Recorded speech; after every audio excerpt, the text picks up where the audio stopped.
Hi മക്കൾ, ഒരു big breaking news ഉണ്ട്. നമ്മളൊക്കെ പ്രതീക്ഷിച്ചതുപോലെ തന്നെ കീം 2025 റാങ്ക് ലിസ്റ്റ് ബഹുമാനപ്പെട്ട ഹൈക്കോടതി റദ്ദാക്കിയിട്ടുണ്ട്. ആൻഡ് എന്താണ് കാരണം എന്ന് നിങ്ങൾക്ക് കൃത്യമായിട്ട് അറിയാം. കീം റാങ്കിലെ +2 മാർക്ക് പരിഗണിച്ചതിലെ അനീതി കാരണമാണ് റാങ്ക് ലിസ്റ്റ് റദ്ദാക്കിയിട്ടുള്ളത്. ഞാൻ ഹൈക്കോടതി വിധി എനിക്കെന്തില്ല, ഞാൻ പൂർണ്ണമായിട്ട് വായിച്ചിട്ടൊന്നുമില്ല. പക്ഷേ ഇവിടെ അനീതി എന്ന് പറയുന്നത് ആ ഒരു റാങ്ക് ലിസ്റ്റ് അല്ലെ +2 മാർക്ക് പരിഗണിച്ചപ്പോൾ ഉണ്ടാക്കിയ ഫോർമുലയേക്കാൾ ഉപരി പ്രോസ്പെക്ടസ് ഇറക്കുമ്പോൾ ഒരു ഫോർമുലയാണ്, എക്സാം കഴിയുന്നത് വരെ ഒരു ഫോർമുലയാണ്, റിസൾട്ടിന് തൊട്ടു മുന്നേ ഈ ഫോർമുല മാറ്റിയതായിരിക്കണം ഏറ്റവും വലിയ അനീതി എന്നാണ് ഹൈക്കോടതി കണ്ടെത്തിയിട്ടുണ്ടാവും എന്നാണ് ഞാൻ മനസ്സിലാക്കുന്നത്. എന്താണെങ്കിലും റാങ്ക് ലിസ്റ്റ് റദ്ദാക്കിയിട്ടുണ്ട്. ആൻഡ് സർക്കാരിൻ്റെ ഭാഗത്തു നിന്നുള്ള അപ്ഡേറ്റ് എന്താണെന്ന് വെച്ചാൽ അവരിതിനെതിരെ പരാതിയുമായിട്ട് അല്ലെങ്കിൽ അപ്പീൽ കൊടുക്കുമെന്നാണ് സർക്കാർ പറഞ്ഞിട്ടുള്ളത്. ചുരുക്കി പറഞ്ഞാൽ കീം ബേസ് ചെയ്തുകൊണ്ടുള്ള കേരള എൻജിനീയറിംഗ് റാങ്കിൽ അല്ലെ എൻജിനീയറിംഗ് പ്രവേശനം ഇനി എന്നാ നടക്കുക എന്നുള്ളതിനെക്കുറിച്ച് ഒരു ഐഡിയ ഇല്ല.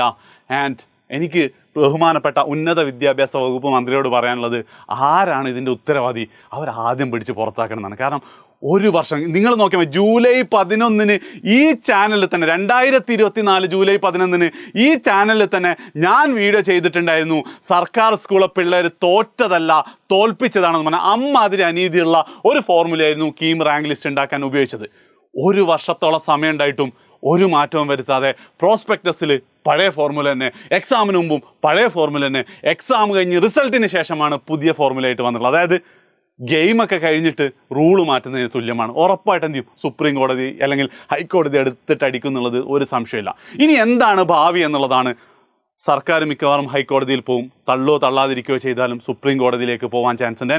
എന്തായിരിക്കും വിധി നമുക്ക് നമുക്ക് പറയാൻ പറ്റില്ല. പക്ഷേ ഇവിടെ ഒരൊറ്റ ഫോർമുലയേ ഉള്ളൂ.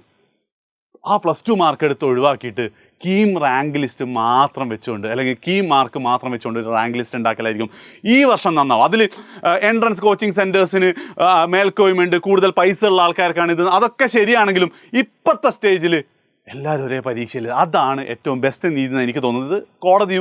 കോടതിയാണ് ശരിക്കും അത് തീരുമാനിക്കേണ്ടത്. പാർട്ട് 1. ഇനി അടുത്തൊരു പ്രശ്നം വരാൻ പോകുന്നത്, ഇത് നിങ്ങൾ ശ്രദ്ധിച്ച് കേൾക്കേണ്ട കാര്യമായിട്ട്. അതായത് നിങ്ങൾ കീം റിസൾട്ട് വന്നിട്ട് വേറെ പ്ലാൻ, റാങ്ക് വന്നിട്ട് ഞാൻ മുന്നേ നിങ്ങളോട് പറഞ്ഞു കീം റാങ്ക് നല്ല കോളേജ് കിട്ടിയില്ലേ JEE റിപ്പീറ്റ് ചെയ്യാം, നല്ല കോളേജ് കിട്ടിയിട്ടില്ലെങ്കിൽ നീറ്റ് ഒന്നും കൂടെ റിപ്പീറ്റ് ചെയ്യാം എന്നൊക്കെ കരുതുന്ന കുട്ടികളുണ്ടാവും. അപ്പോൾ അങ്ങനത്തെ കുട്ടികളോട് പറയാനുള്ളത്, ഇനിയും ഞാൻ കഴിഞ്ഞ വീഡിയോയിലും പറഞ്ഞാണ്, ഇനിയും ലേറ്റ് ആക്കരുത്. ഇപ്പോൾ ഈ നിമിഷം എന്ത് ചെയ്യണം, ഏതെങ്കിലുമൊക്കെ കോച്ചിങ് സെൻറ്ററിൽ ജോയിൻ ചെയ്യുക, പഠിച്ചു തുടങ്ങുക. നല്ല കോളേജൊക്കെ കിട്ടാൻ അന്നേരം പോവാം, അന്നേരം എന്ത് ചെയ്ത് ജോയിൻ ചെയ്ത് ഇപ്പം ഇവിടെ സ്പെൻഡ് ചെയ്ത പൈസ ഒന്നും നോക്കിയിട്ട് സമയമില്ല. കാരണം ഓൾറെഡി നമ്മൾ ലേറ്റാണ്. ഒന്നാമത്തെ കാര്യം. ഇനി രണ്ടാമത്തെ കാര്യം എനിക്ക് പറയാനുള്ളത്, അതായത് ഞാനിപ്പോൾ ഒരു ന്യൂസ് ചാനൽ ഇൻ്റർവ്യൂവിലൊക്കെ പങ്കെടുത്തിട്ടുണ്ടായിരുന്നു. അപ്പം അവർ പറയുന്നത് എത്രയും പെട്ടെന്ന് ഇതിനൊരു പരിഹാരം ഉണ്ടാക്കുക എന്നുള്ളതാണ്. അതായത് പരിഹാരം ഉണ്ടാക്കാൻ വളരെ എളുപ്പമാണ്. സർക്കാർ അപ്പീലിന് പോയിട്ടില്ലെങ്കിൽ ഇതിന് പരിഹാരമായി അല്ലേ. പക്ഷേ അതെന്തല്ല, അതായത് ഞാൻ നേരത്തെ പറഞ്ഞ എന്താ പറയുക, എക്സാം കഴിഞ്ഞിട്ട് റാങ്ക് പ്രഖ്യാപിക്കുന്നതിന് തൊട്ട് മുന്നേ ഫോർമുല മാറ്റിയത് അനീതിയാണെങ്കിൽ അതിനേക്കാൾ വലിയ അനീതിയാണെന്ത്, കഴിഞ്ഞ വർഷത്തെ ഫോർമുല ഉപയോഗിക്കുക എന്നുള്ളത്.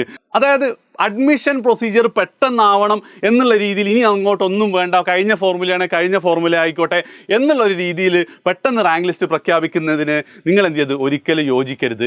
മറ്റൊന്നും കൊണ്ടല്ല. അതായത് അഡ്മിഷൻ ഒരു 2 മാസം ലേറ്റായി എന്ന് കരുതാം. ഞാൻ വളരെ ലാഘവത്തോടെ ഒന്നും പറയില്ല, ഇമ്പോർട്ടൻ്റ് ഒക്കെയാണ് നേരത്തെ ക്ലാസ് തുടങ്ങുന്നത്. അതിന് മാത്രം ഇമ്പോർട്ടൻ്റ് അല്ല. കാരണം ഞാൻ Kozhikode NIT BTech computer science പഠിച്ചാണ്. 4 വർഷം ഞാൻ അവിടെ പഠിച്ചാണ്. ആ 4 വർഷത്തിൽ ഒരു 2 മാസം ലേറ്റ് ആയിട്ടുണ്ടായിരുന്നെങ്കിൽ ഒന്നും സംഭവിക്കില്ല എന്നാണ് ഞാൻ മനസ്സിലാക്കുന്നത്.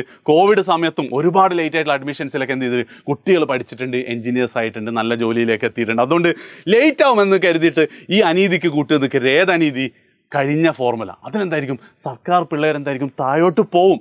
അപ്പോൾ എന്ത് ചെയ്യുക, നന്നായിട്ട് കീം റിസൾട്ട് കിട്ടി ഏതെങ്കിലും എഞ്ചിനീയറിംഗ് കോളേജിൽ കയറണം എന്നുള്ള കുട്ടികൾ ഇനി അങ്ങോട്ട് സർക്കാരിൻ്റെ ഒപ്പം തന്നെ നിൽക്കുക എന്നാണ് എൻ്റെ ഒരു അഭിപ്രായം. സോ അവസാനമായിട്ട് എനിക്ക് പറയാനുള്ളതും ആ ഒരു കാര്യം തന്നെയാണ്. ഇനി അങ്ങോട്ടുള്ള സർക്കാരിൻ്റെ ഏത് നീക്കത്തിലും ഞാൻ സർക്കാരിൻ്റെ കൂടെയായിരിക്കും. അതായത് ഇത് ഇത്രയും വൈകിച്ചത് സർക്കാരിൻ്റെ ഭാഗത്തു നിന്നുള്ള വീഴ്ച തന്നെയാണെങ്കിൽ കൂടി, അതായത് കീം എക്സാം കഴിഞ്ഞിട്ട് ഫോർമുല മാറ്റിയത് അനീതിയാണെങ്കിൽ അതിനേക്കാൾ വലിയ അനീതിയാണ് കഴിഞ്ഞ വർഷത്തെ ഫോർമുല ഉപയോഗിക്കുന്നതിൽ.